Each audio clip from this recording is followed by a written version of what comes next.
ka-armpits! So, hi everyone, good morning. So, for today's video, get ready with me. Ang tigas ng get. So, get ready with my baby. So, dahil nga excited ako ngayong araw magkaroon ng laptop kasi imi-meet up ko ngayon yung aking friend. So, sasamahan niya ako bumili ng laptop kasi ang bobo ko kasi tumingin talaga ng laptop mga ante. So baka masayang lang ang pera ko. So for today's video, i-meet up ko yung aking kaibigan at sasamahan niya ako tumingin ng laptop. So sure na to magkakaroon ako ng laptop. So dahil nga dyan nagkaroon ako ng pera sa aking armpit. So right now, ipapakita ko sa inyo yung aking armpit. Diba? It's so very smell good. Dahil yan ang gamit ko ay yung aking deodorant cream. Diba? Grabe talaga guys. Sobrang legit ang bango ng aking armpit. Dahil dyan sa bango ng aking armpit, nagkakapera ako mga ante. So ayun, wag doon na akong i-bash mga ante dahil sobrang malaking pakinabang talaga siya as a college student na kailangan ko talaga ng pera. So, badly needed money, baby! So, ayun, kasi mukhang pera nga talaga ako, mga ante. So, hindi ko talaga aahitin yan yung aking armpit. So, hindi.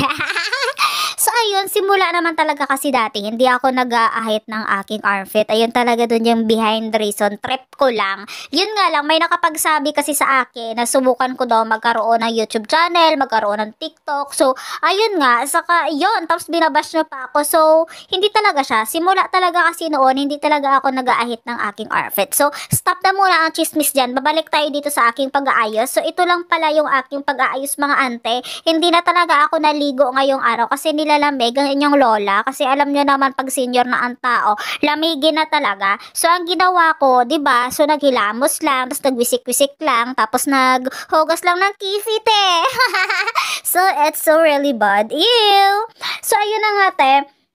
Ayun, nag-apply lang ako dyan ng liquid foundation para naman magkaroon ng kapit. So, nag-sunscreen na rin ako dyan para hindi masunog yung aking mukha. Sunog na nga yung aking puwetan, sunog na yung aking kilikili, masusunog pa yung aking mukha. Te, yan ang ating pang-power, pang-front natin yan. Pag nakabingwit tayo ng mga lalaki, alam nyo naman, diba? Pag usapang lalaki talaga, nakabase yan sila sa mukha, te. Kailangan maganda ka. So, diba? So, yun nga, te, diba? Sobrang pretty ko naman for today. O, wala pa yung kilay, te. Diba? So, yun, hindi ako alis, te, na hindi ako magkikilay. Pinakita ko lang sa inyo kung gaano ka-pigmented yung aking lipstick. So, ayan, nag-transition. Ang bilis ng transition, te. Nakapagkilay na ako ng isa. Hindi ko na pala pinapakita sa inyo dahil sobrang bagal ko din talaga mag-apply ng kilay. Pero pag tin-transition ko na yan, boom!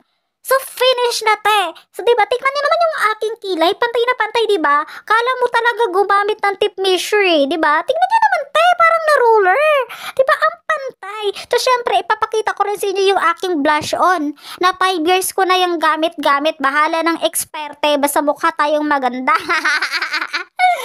Oh my God! Ang poor ko sa part nandyan ng foundation na yan yung liquid, ng blush on. Kasi 5 years ko na siyang gamit-gamit. Pero, sobrang pigmented pa rin. Para pa rin sinasampal. Diba? Tingnan nyo naman. Oh, may pangiwi-ngiwi pa si ante. So, tingnan nyo naman yung pisngi ko, te.